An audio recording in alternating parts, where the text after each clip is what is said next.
Hello dear students, I'm Kajal Nagrare and today we are going to learn lesson from class 10 1.2 The Thief Story. So let's start the lesson. From the title we can guess that story is dependent on the thief. This is the story of the thief and the thief story is written by the Ruskin Bond. In first passage it is given here the information about the writer. It means the information about the Ruskin Bond. So let's start. As like my previous videos I will explain this lesson in Hindi, as this lesson is a very long lesson. This is a long story, so I have divided this lesson in two parts. Okay, so in this video मैं आपको आधा lesson revise करवाऊंगी, इसमें first lesson जो है वो पढ़ाऊंगी and in second part जो remaining half portion है तो वो सेकेंड पार्ट में रहेगा. Okay, so let's start. Ruskin bond 1934 is an Indian author of British descent. He lives with his adopted family in Landor in Mussoorie, India. See his जो basic information it is given here, that is Ruskin Bond is an Indian author of British descent.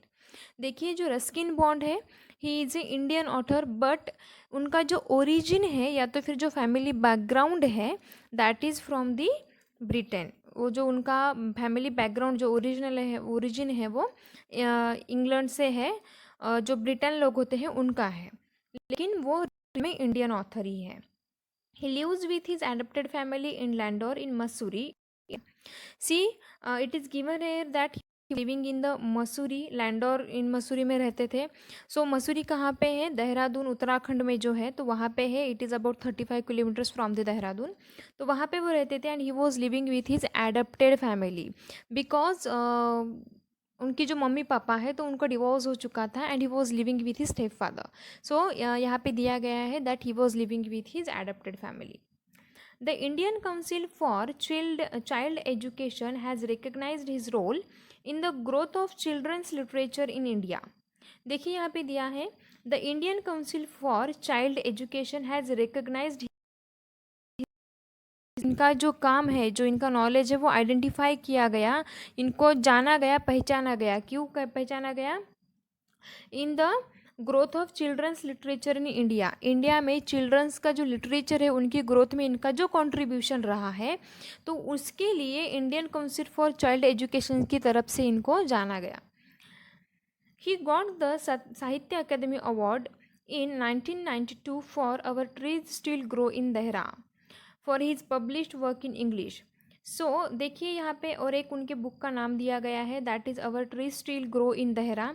So this book was published in 1992 और इस book के लिए उनको 1992 में award मिला था. He was awarded the Padma Shri in 1919 and Padma Bhushan in 1914.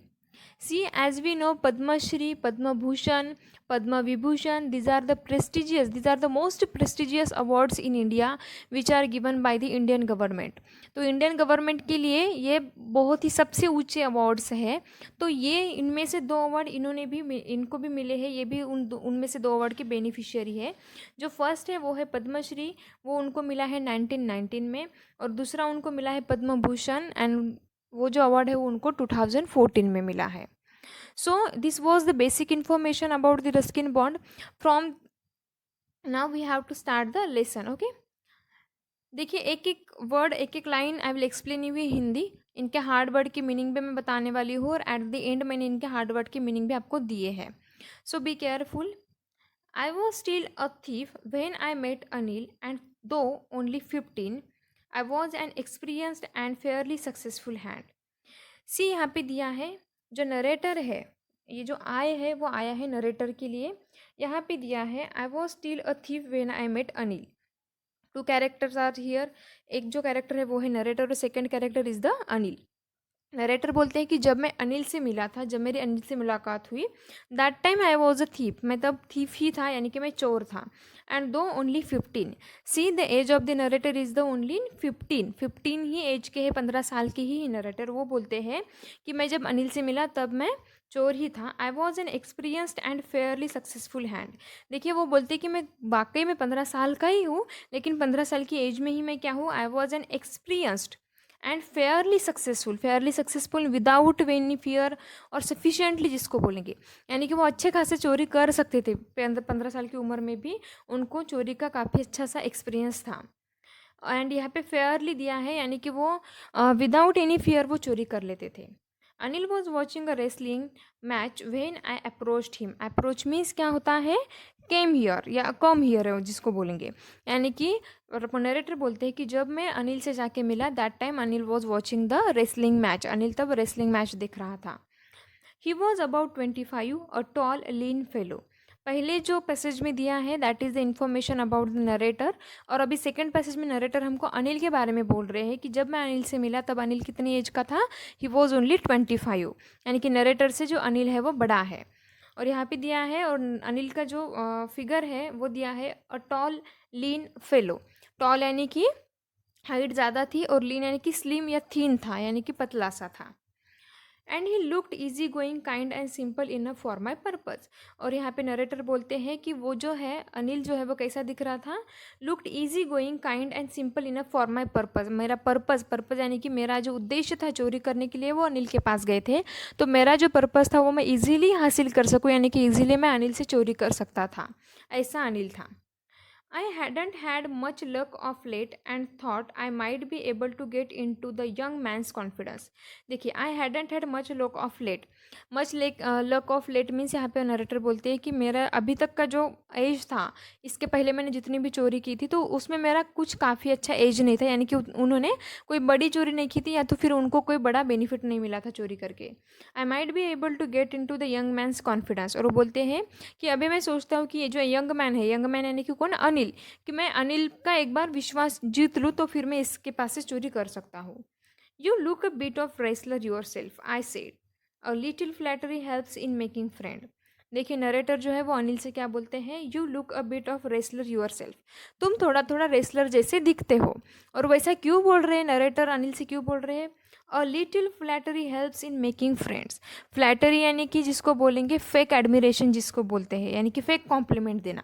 लेकिन हम किसी को भी फेक कॉम्प्लीमेंट कब देंगे, यहाँ पे दिया हेल्प्स इन मेकिंग फ्रेंड्स। यहाँ पे दिया है कि मैंने, नरेटर बोलते हैं मैंने अनिल को फेक कॉम्प्लीमेंट दिया कि तुम थोड़ा सा रेसलर जैसे दिखते हो, क्योंकि मुझे अनिल के साथ फ्रेंडशिप करनी थी, क्योंकि थोड़ा सा फ्रेंडशिप में उनको हेल्प हो जाएगा इसीलिए। So do you, he replied, which put me off for a moment because at that time I was rather thin. देखिए, यहाँ पे बोलते हैं, सॉरी, अनिल बोलता है सो डू यू, यानी कि क्या तुम भी रेसलिंग करते हो। और इसके ये सुनने के बाद अनिल राइटर से नरेटर से बोलते हैं कि क्या तुम रेसलिंग करते हो। तो ये सुनने के बाद क्या होता है, विच put me off for a moment. Put me of यानी टू डिले और पोस्टपोन समथिंग।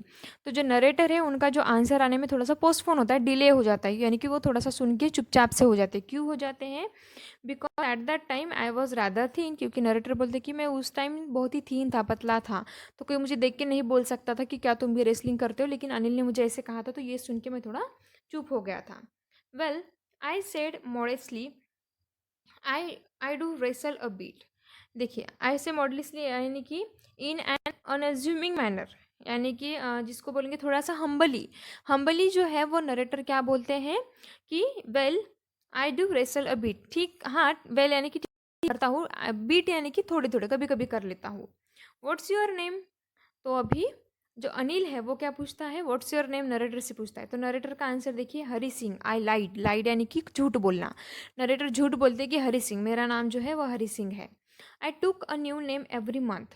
और नरेटर बोलते हैं कि हर महीने में नया नाम लेता था, खुद का नया नाम रखते था। क्यों, that kept me ahead of the police and my farmer employees.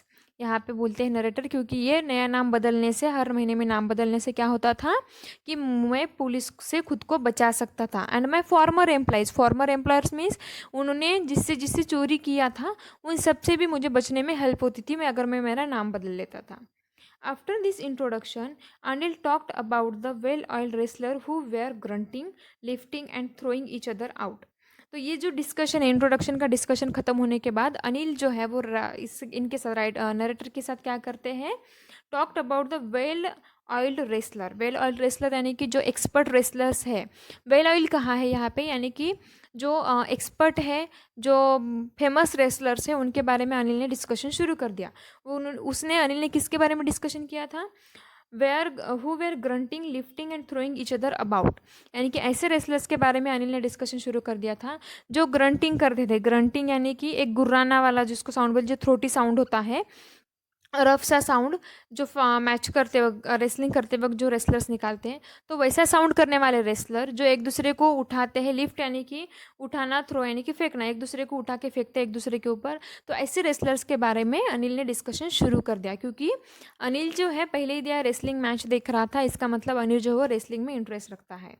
I didn't have much to say, और नरेटर के पास बोलने के लिए कुछ भी नहीं था, बिकॉज नरेटर झूठ बोल रहे थे कि मैं रेसलिंग करता हूँ likewise. And walked away, I follow casually. Anil walked away, Anil ने वहाँ से उठ के चलना शुरू कर दिया, यानी कि वो वहाँ से जाने लगा। आई फॉलोड कैजुअली, कैजुअली यानी कि क्या होता है? In a relax and informal way, यानी कि नरेटर ने क्या किया? अनिल को फॉलो करना शुरू कर दिया एकदम रिलैक्स और इनफॉर्मल वे में, यानी कि जैसे फ्रेंड चलता है वैसे अनिल को फॉलो करना शुरू कर दिया। हेलो अगेन ही सेड, तो यहाँ पे अनिल क्या बोलता है कि हेलो, यानी कि फिर से बोलता है क्या है, तुम मेरे पीछे क्यों आ रहे हो? I gave him my most appealing smile, I gave he most appealing, appealing यानी कि इंटरेस्टिंग और अट्रैक्टिव जिसको बोलते हैं। तो नरेटर ने अनिल को एक बहुत सी इंटरेस्टिंग सी अच्छी सी छोटी सी स्माइल दी। I want to work for you, I said, narrator Anil से बोलते कि मुझे तुम्हारे लिए काम करना है। But I can't pay you, Anil बोलता है कि लेकिन मैं तुम्हें पैसे नहीं दे सकता हूँ। I thought that over for a minute, perhaps I had मिसजज माई मैन। तो इसके बाद ये सेंटेंस सुन के, यानी कि मेरे पास तुम्हारे लिए, तुम्हें देने के लिए कोई पैसे नहीं है, ऐसा सेंटेंस सुनने के बाद नरेटर क्या बोलते हैं? I thought that over for a minute, narrator एक मिनट के लिए सोचने लगते, क्या सोचते हैं? Perhaps means maybe, I had मिसजज माई मैन, कि वो बोलते क्या मैंने खुद को मिसजज कर लिया, यानी कि क्या मैं गलत पर्सन के पास आ गया हूँ चोरी करने के लिए, इसके पास तो खुद ही पैसे नहीं है। I asked can you feed me, narrator Anil से पूछते कि क्या तुम मुझे खाना खिला सकते हो? कैन यू कुक, अनिल पूछता है क्या तुम खाना खाना पका सकते हो? I I can cook, I lied again, फिर से नरेटर झूठ बोलते हैं कि हाँ मैं खाना पका लेता हूँ। पहला झूठ बोला उन्होंने नाम का, दूसरा झूठ बोलते कि मैं रेसलिंग करता हूँ, अब तीसरा झूठ उन्होंने बोला है कि हाँ, खा सकता हूँ। If you can cook then maybe I can feed you. अब अनिल का रिस्पॉन्स क्या आता है कि अगर तुम्हें खाना पकाना आता है तो ठीक है, मैं तुम्हें खाना खिला सकता हूँ। He took me to his room over the Jamuna sweet shop and told me I could sleep on the balcony.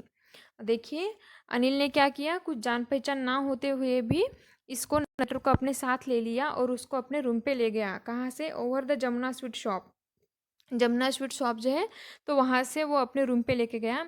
I could sleep on the balcony, और अनिल ने नरेटर से कहा कि तुम बालकनी में सो सकते हो। But the meal I cook that night must have been terrible, लेकिन उस रात नरेटर ने जो खाना बनाया था वो काफ़ी टेरिबल, टेरिबल यानी कि बिल्कुल भी अच्छा नहीं बना था, बहुत ख़राब खाना बनाया था। वो मे भी बोल रहे हैं, नरेटर बोलते हैं कि शायद वो जो खाना था जो मैंने बनाया वो बिल्कुल भी अच्छा नहीं बना था। Because Anil gave it to a stray dog, stray dog यानी कि क्या होता है? Stray means move away aimlessly, तो जो कुत्ते रोड पे होते हैं, जो हमारे डोमेस्टिक डॉग्स नहीं होते, जो रोड पे इधर उधर घूमते रहते हैं जो कुत्ते, तो जो पालतू नहीं होते, तो ऐसे डॉग्स को अनिल ने वो खाना खिला दिया था। तो इसकी वजह से नरेटर को लगता है कि शायद वो खाना बहुत ही बुरा बना था। Told me to be off, told me to be off means क्या होता है? Go away. और अनिल ने नरेटर से कहा कि तुम यहाँ से चले जाओ, यहाँ से चले जाओ मीन्स रूम छोड़ के चले जाने के लिए नहीं कहा है, चलो अभी जाके सो जाओ ऐसे कहा है। But I just hung around smiling in my most appealing way and he couldn't help laughing. देखिए जस्ट बी ऑफ यानी कि यहाँ से चले जाओ कहाँ, तो उन्होंने, नरेटर ने क्या किया? नरेटर को तो वहाँ पे रुकना था, तो उन्होंने क्या किया? आई जस्ट हंग अराउंड, वो थोड़ा सा हैंग हो गई ये सुन के कि तुम यहाँ से चले जाओ, smiling in my most appealing way, और फिर से उन्होंने अपनी स्माइल, अट्रैक्टिव वाली इंटरेस्टिंग वाली स्माइल नरेटर को दे दी, अनिल को दे दी। And he couldn't help laughing, और ये स्माइल देख के अब इस बार अनिल को हंसना कंट्रोल नहीं हुआ, वो हंस दिया ज़ोर से। Later he patted me on the head and said never mind, और बाद में नरेटर के सर पे थपथपाना, पैटेड यानी कि थपथपाना जिसको बोलते हैं, जो ये होता है हमारा जो पाम होता है हाथ का, तो उससे नरेटर के सर पे अनिल ने थपथपाया और बोला नेवर माइंड, कि ध्यान मत दो, मैंने तुम्हें कहा है यहाँ से जाओ करके, लेकिन ध्यान मत देना। He would touch he had teach me to cook. और यहाँ पे देखो उसने अनिल ने क्या किया है, नरेटर को कुकिंग सिखाया है। He also taught me to write my name and said to would soon teach me to write whole sentence and to add numbers. He also taught me to write my name, और अनिल ने narrator को अपना नाम लिखना भी सिखा दिया। And said he would soon teach me to write whole sentence, और अनिल ने कहा कि मैं जल्द ही तुम्हें पूरा सेंटेंस कैसे लिखते, होल होल यानी कि पूरा, मैं पूरा सेंटेंस तुम्हें कैसे लिखा जाता है वो भी सिखा दूंगा। And to add numbers, addition यानी कि नंबर्स एक दूसरे में कैसे ऐड किया जाता है, एडिशन कैसे करते हैं वह मैं वो भी तुम्हें सिखा दूंगा। आई वॉज ग्रेटफुल, ग्रेटफुल यानी कि हैप्पी जिसको बोलेंगे हम, या तो फिर थैंकफुल, इन शॉर्ट थैंकफुल। जो नरेटर है वो अनिल के लिए बहुत ही थैंकफुल फील कर रहे हैं, क्योंकि जो अनिल है वो अपने घर में रहने भी दे रहा है, नरेटर को खाना भी खिला रहा है और उसे सिखा भी रहा है। Write like a educated man, there would be no limit I could achieve. देखिए नरेटर क्या बोलते हैं, आई न्यू, मुझे पता है, that once I could write like an educated man, अगर एक बार मैं एजुकेटेड पर्सन की तरह लिखना सीख गया, there would be no limit to what I could achieve. और नरेटर बोलते हैं कि इस बात के लिए कोई लिमिट ही नहीं रहेगी कि मैं कितना अचीव कर सकूंगा एक बार, क्योंकि वो बोल रहे हैं कि मैं अभी फिलहाल पढ़ नहीं सकता हूँ, लिख नहीं सकता हूँ, तो it is my problem, but after अगर एक बार मैं सीख जाऊँगा ये सब, तो मुझे पता है कि मैं बहुत अचीव कर लूँगा। वो बोलते हैं कि मैं सक्सेसफुल बन जाऊँगा। It was quite pleasant working for Anil, narrator बोलते हैं कि अनिल के लिए काम करना वाकई प्लीजेंट था, यानी कि हैप्पीनेस देने वाला काम था। I made the tea in the morning and then would take my time buying the day's supplies.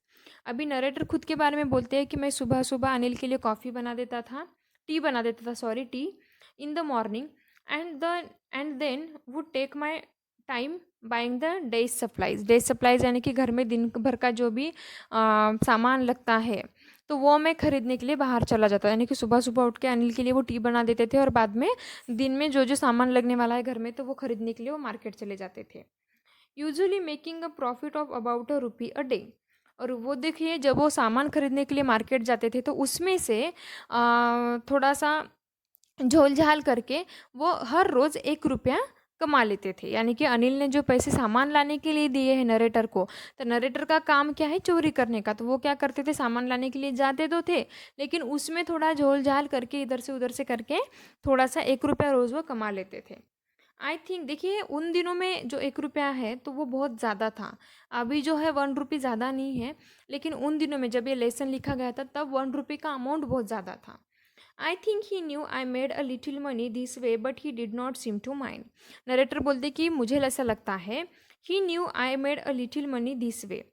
Narrator बोलते कि मुझे ऐसा लगता है कि अनिल को ये सब पता है कि मैं ऐसे झोलझाल करके रोज़ 1 1 रुपया कमाता हूँ, लेकिन he did not seem to mind, लेकिन वो कभी इस बात पे माइंड माइंड करना यानी कि ध्यान लेना या मन पे लेना, वो कभी ध्यान पे नहीं लेता या इस बात में कभी झाक झाक नहीं करता है।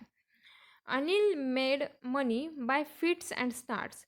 फिट्स एंड स्टार्ट्स मीन्स क्या होता है कि in short and irregular intervals, यानी कि कम पैसे, कम समय में ज़्यादा पैसे कमा लेना। तो यहाँ पे Anil made money by fits and starts, Anil जो है वो कम समय में ज़्यादा पैसे कमा लिया करता था। He would borrow 1 week lend the next week, और पहले वीक में वो बोरो करता था पैसे, दूसरे वीक में लैंड यानी कि वापस करता था। He kept worrying about his next cheque, और हमेशा अनिल खुद के नेक्स्ट चेक कब आने वाला है इसकी चिंता में लगा रहता था। But as soon as it arrived he would go out and celebrate, लेकिन जैसे ही उसे चेक मिलता, अनिल को जैसे ही उसकी कमाई का चेक मिलता, तो वो क्या करता था, बाहर जाके सेलिब्रेट किया करता था। It seems he wrote for magazines. तो यहाँ पे नरेटर क्या बोलते हैं, नरेटर का जो ऑब्जर्वेशन है उसके हिसाब से वो बोलते हैं कि मेरी ऑब्जर्वेशन को लेके तो मैं ऐसा बोल सकता हूँ कि जो अनिल है वो क्या करता है, रोट फॉर मैगजीन्स, वो मैगजीन्स लिखता है। A queer way to make a living, a queer way to, queer यानी कि स्ट्रेंज ऑड जिसको बोलेंगे, queer way to make a living, यानी कि जो खुद का रोज़ का जो खर्चा होता है उसके लिए पैसे कमाने का ये बहुत ही ऑड वे था या स्ट्रेंज वे था, ऐसे नरेटर बोलते हैं। One evening he came home with a small bundle of notes. एक शाम को क्या हुआ कि अनिल घर पे आया, स्मॉल बंडल ऑफ नोट्स लेके आया, यानी कि हाथ में कुछ नोटों का बंडल लेके आया। Saying he had just sold a book to a publisher. और अनिल जो है नरेटर को बोलता है कि ये जो मैंने पैसे लाए हैं, ये मैंने कहाँ से लाया है, मैंने जो बुक है लिखा था तो वो मैंने पब्लिशर को बिक दिया है, बेच दिया है। At night I saw him tuck the money under the mattress. देखिए, और उस दिन क्या हुआ, आई सॉ हिम, और नरेटर ने अनिल को देखा, क्या करते हुए देखा, टू टक द मनी, टक करना यानी कि पुश करना या इंसर्ट करना। तो यहाँ पे दिया है him tuck the money under the mattress. Mattress यानी कि सोने के लिए जो गद्दा यूज़ करते हैं उसको बोलते हैं, और टक यानी कि पुश करना है, इंसर्ट करना। तो जो सोने का गद्दा था अनिल का, उसके नीचे अनिल ने पैसे ढकेल दिए, रात को सोते समय उसके नीचे रख दिए, इंसर्ट कर दिए। और ये किसने देखा था, नरेटर ने देखा था। I had been working for Anil for almost a month. Narrator बोलते हैं कि मैं अनिल के लिए ऑलमोस्ट अ मंथ, यानी कि अभी ऑलमोस्ट 1 महीना हो चुका था, मैं इसके लिए अनिल के लिए काम कर रहा था। Apart from cheating on the shopping had not done anything in my line of work. और नरेटर बोलते हैं कि अपार्ट फ्रॉम यानी कि शॉपिंग के समय जब मैं चीटिंग करके 1 रुपया रोज़ कमाता हूँ, तो ये छोड़ के मैंने अनिल से और कुछ भी चुराया नहीं था। देखिए, anything in my line of work, मेरा जो काम रोज़ का होता है तो वो मैं रेगुलर करता हूँ, और मेरे इस रोज़ के काम में रोज़ जो 1 रुपया चुरा था, इसके अलावा मैंने और दूसरा कोई चोरी नहीं किया था। I had every opportunity to for doing so. और वो बोलते हैं कि अभी मुझे अपॉर्चुनिटी है, ये जो चोरी है वो चोरी करने के लिए मुझे काफ़ी सारी अपॉर्चुनिटी है। अनिल हैड गिवन मी अ की टू द डोर। और अनिल ने नरेटर को घर के जो दरवाज़ा होता है उसकी चाबी दे रखी थी। And I could come and go as I pleased. और नरेटर जब चाहे तब, प्लीज़ यानी कि जब मन किया तब वो अंदर आ सकते थे, जब मन किया तब वो बाहर जा सकते थे, क्योंकि नरेटर के पास घर के दरवाजे की चाबी अनिल ने दे रखी थी। He was the most trusting person I had ever met. और यहाँ पे नरेटर बोलते हैं कि आई हैड एवर मेट, यानी कि मेरी अब तक की लाइफ में मैं जितने भी लोगों से मिला हूँ तो ये सबसे ही ट्रस्टिंग पर्सन है, यानी कि ट्रस्ट करने वाला पर्सन मिला है मुझे, अनिल सबसे ट्रस्टिंग पर्सन है। And that is why it was so difficult to rob him. और इसीलिए नरेटर बोलते कि ये जो है, ये अनिल सबसे ट्रस्टिंग पर्सन है, अच्छा पर्सन है, तो इसीलिए इसे रॉब करना यानी कि इससे कुछ चुराना मुझे हार्ड जा रहा है। It's easy to rob a greedy man.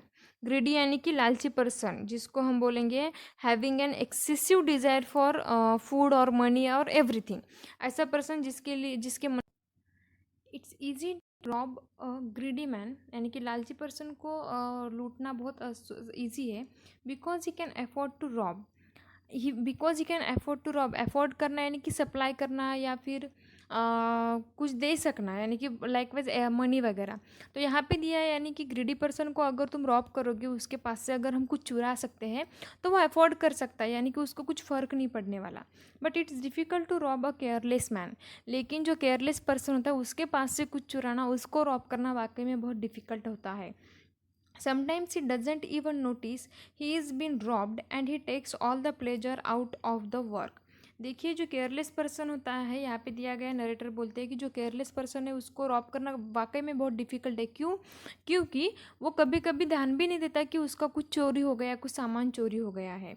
Takes all the pleasure out of the work. और इसका जो इसकी वजह से क्या होता है, यानी कि जो केयरलेस पर्सन होता है वो ध्यान नहीं देता चोरी पे, मेरा कुछ सामान चोरी हो गया है, तो इसकी वजह से क्या होता है कि जो चोरी करने का मज़ा होता है, देखिए आउट ऑफ द वर्क यानी कि जो प्लेजर है, जो चोरी करते समय जो चोरी करने वाले को जो प्लेजर आ रहा है, जो उसको हैप्पीनेस मिल रहा है, तो वो पूरा वैनिश हो जाता है। तो इसीलिए राइटर बोलते हैं it is really very easy to rob a greedy person than the careless man. तो यहाँ पे उन्होंने, एक नरेटर ने खुद की थिंकिंग बताई है। So this is the part 1 and in next video I will give you the remaining portion of the lesson as part 2 and I have given here the hard words which you are seeing on the screen. जो देख रहे हैं यह है hard word जो मैंने अभी इस वीडियो में यूज़ किए हैं, जो आपके टेक्स्ट बुक में दिए हैं, और इसके मीनिंग आपके टेक्स्ट बुक में नहीं है। So these are the hard words, you can take the screenshot of it. आप इस वीडियो को कंटिन्यू कीजिए, नेक्स्ट वीडियो जो है रिमेनिंग पोर्शन जो है लेसन का मैंने नेक्स्ट वीडियो में कवर किया है।